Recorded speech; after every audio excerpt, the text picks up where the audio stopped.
4월 29일 월요일 이 시간 하나님께서 주시는 말씀은 열왕기상 11장 14절에서 25절 말씀입니다. 열왕기상 11장 14절에서 25절 말씀. 여호와께서 에돔 사람 하닷을 일으켜 솔로몬의 대적이 되게 하시니 그는 왕의 자손으로서 에돔에 거하였더라.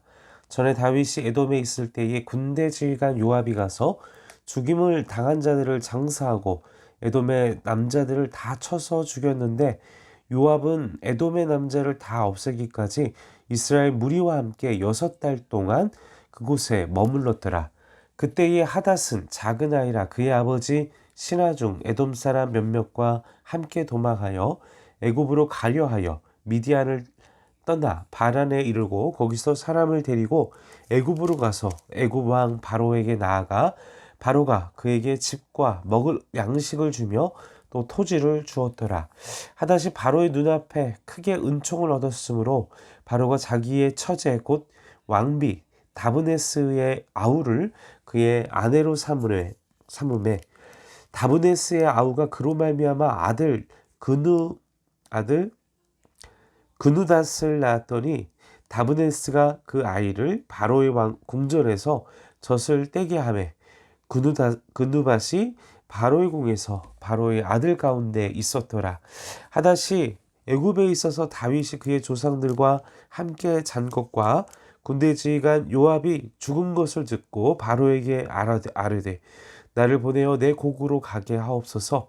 바로가 그에게 이르되 내가 나와 함께 있어 무슨 부족함이 있기로 내 고국으로 가기를 구하느냐 대답하되 없나이다. 그러나 아무쪼록 나를 보내옵소서 하였더라. 하나님이 또 엘리아다의 아들 르손을 일으켜 솔로몬의 대적자가 되게 하시니 그는 그의 주인 소바왕 하닷 에셀에게서 도망한 자라. 다윗이 소바 사람을 죽일 때에 르손의 사람들을 자기에게 모으고 그 무리의 괴수가 되어 다메섹으로 가서 살다가 거기서 왕이 되었더라. 솔로몬의 일평생에 하닷이 끼친 환난 외에 르손이 수리아 왕이 되어 이스라엘을 대적하고 미워하였더라. 아멘. 자, 오늘 말씀은 앞서 11장 말씀, 10장 말씀이 생략되어 있지만 이제 10장 말씀은 여러분이 알고 계시다시피 하나님이 엄청난 축복을 솔로몬에게 주셨죠. 앞서서. 그래서 막 지혜와 또 그 다윗이 앞서서 계획했던 성전 건축 그리고 동시에 많은 성들과 대대적인 토목공사 이 공사를 일으켜서 엄청난 건축을 이루고 그로 인해 엄청난 경제 파급 효과와 명성을 동시에 얻으면서 성전 건축 이후 그의 명성과 또 그의 탁월한 지혜 때문에 수많은 사람들의 존경 또 스바 여왕의 방문 그리고 계속되는 이제 주변 나라들이 이제 솔로몬을 그 지혜를 듣기 위해서 여러분 막 경제 투자학자 전문적인 그 유명한 그 애널리스트나 막 투자자들도 뭐 그 1시간 같이 그 조차를 하는데 막 몇십억을 쓰고 뭐 그 투자자들의 그 투자 노하우를 듣는 막 이런 데도 돈을 엄청 쓴다고 하더라고요. 하물며 이 솔로몬이 지혜롭다고 하니까 이 각 나라들과 여러 지혜자들 그리고 돈을 가진 권력을 가진 자들이 솔로몬에 나와서 가진 예물과 막 또 그 사람만 왔겠어요. 뭐 그 나라의 유명한 기업가들도 왔을 것이고 엄청난 경제적 파급 효과. 그래서 솔로몬 이 통치했던 그 이스라엘 안에 그 세금이 600달란트가 넘게 들어왔는데 지금으로 20 몇 톤에 해당나는 그게 금액 환산하면요. 조 단위가 넘어갈걸요. 엄청, 지금 뭐 제가 그걸 환산해 보지는 않았겠지만, 앞서서 얘기했던 거 다 정리하는 서론 부분이니까. 엄청난 금액, 정말 지금으로 따져도요, 엄청난 국가 예산이 들어오는 그런 엄청난 부와 또 앞서서 10장에서는 거기서 끝나는 게 아니라 외교로 이제 막 이방 여자들을 통해서 수교를 맺고 결혼을 하고 그러면서 또 근데 어떤 문제가 또 생겼다고 했습니까? 앞서서 제가 토요일에 말씀드릴 때에는 군대를 키웠어요. 마병을 키우고 이 마차를 막 그 당시에 그 막 마차 그 영화 뭐죠? 영화 그 성경의 병거, 지금으로 말하면은 막 전차 같은 거야. 탱크. 이게 천 몇 대씩 막 만들어 놓고, 또 마병도 하나님이 신명기 말씀에서 하지 말라고 했는데 그냥 이집트까지 가지 말라고 막 구체적으로 명시가 돼 있어요. 근데 애굽까지 가가지고 또 본인이 그걸 직접 매매하고, 그러니까 말씀을 더 나아가서는 어떻게 합니까? 아예 이방 여자하고 결혼하고, 더 나아가서는 뭐 합니까? 이방 여인이 섬기는 그 여신, 그 각종 우상들을 섬기는, 똑같이 엄청난 죄악들을 계속 저지르게 됩니다. 우리는 알고 있죠. 하나님이 솔로몬에게 그냥 무조건 베풀어 주신 은혜라는 것. 그러니까 하나님의 지혜, 그리고 그리고 솔로몬도 자신의 왕위 계승이 막 형제들이 칼부림 나고, 그리고 아버지 살아계실 때에도 압살롬 이런 피의 어떤 그 왕권의 흐름이 있다라는 걸 알기 때문에 본인도 함부로 움직이는 왕이 될 수 있다라는 확신을 못 가지니까 두려움 속에서 겸손하게, 그래서 어찌됐든 하나님의 은혜로 왕이 되었잖아요. 그러니까 그때의 불안했던, 그러나 하나님의 은혜로 내가 왕이 되었다, 이제 겸손한 마음. 근데 이 마음이 쭉 갔으면 좋을 텐데, 그 엄청난 무한한 축복 속에 지혜가 너무 이제 막 사람들이 지롭네, 최고의 왕이네, 천자네, 하나님의 아들이네, 막 이러면서 막 그냥 그 고대의 그 문화의 왕에 대한 절대 권력이 얼마나 강력해졌을 것인지 우리는 상상해 볼 수 있고, 그러니까 교만해질 수밖에 없다라는 것입니다. 그래서 우리가 말씀을 대하면서 생각해야 될 것은, 내가 지위가 높아질수록, 형통할수록, 잘 나갈수록 내가 과연 하나님의 말씀대로 살고 있나? 하나님의 뜻대로 살고 있나? 이걸 우리가 생각해 봐야 할 필요성이 있습니다. 자, 오늘 본문으로 되돌아와서 14절 25절 말씀을 우리가 묵상하고 보면 좀 신선해요. 신선하지만 이게 위기죠, 이제. 왜냐하면 솔로몬의 평생의 대적 원수들이 키워져 가는 과정을, 그것도 아버지 다윗이 그냥 토벌하고, 솔로몬이 그걸 모르고서 이제 자기의 그 초기에 어렸을 때 그런 그 배우들이 오늘 본문 말씀 14절에서 25절에 아주 흥미진진하게 기록되어 있습니다.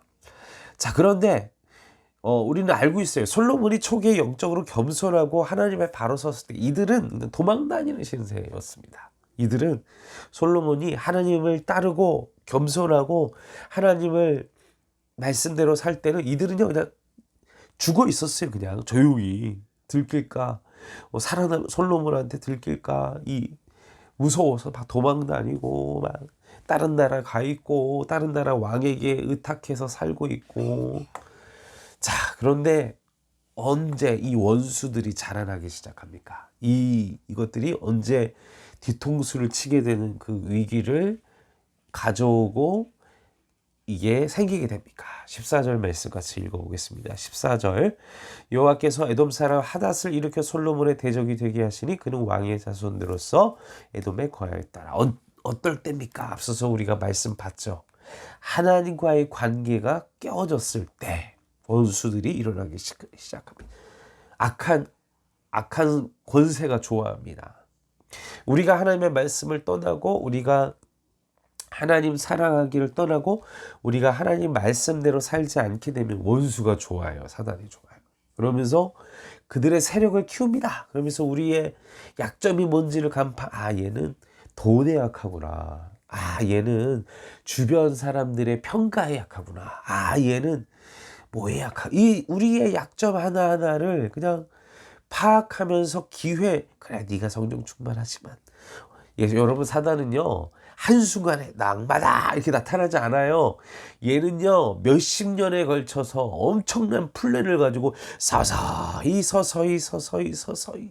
막 세워라. 너 어차피 네가 죽기 직전에 너만 그냥 완전히 서서히 우리를 막 순식간에 솔로몬을 무너뜨리는 게 아닙니다. 솔로몬이 하나님 앞에 바로 서 있고 막 기도하고 영적으로 살아 있을 때 쓰러뜨리는 게 아니에요. 서서히 무너져 가고 있을 때 얘는 서서히 준비하고 있다. 무섭지 않으십니까? 여러분, 그래서 우리가 평상시에 우리의 삶의 태도와 우리의 영적인 상태가 너무나 중요하다라는 것이죠. 서서히 어둠의 권세가 우리를 죽이려고 준비하고 있다는 겁니다. 노리고 있어요. 우리는 경계하고 있어야 된다는 것입니다. 그래서 우리가 영적으로 하나님과의 관계가 깨어지지 않도록 깨어 있어야만 합니다. 그렇지 않으면 하나님의 이 경고에, 그리고 하나님이 부리시는 이들이 일어나서 우리를 언제든 인생 막대기로 그냥 사람 막대기로 우리를 때릴 수 있다는 것이죠. 네, 여러분, 중요한 것은요, 나와 하나님과의 관계가 친밀하면 여러분 두려워할 필요가 없습니다. 여러분이 하나님을 아예 인식하지 못하는 그 순간이 더 위험하고 그때가 매맞을 시간이지.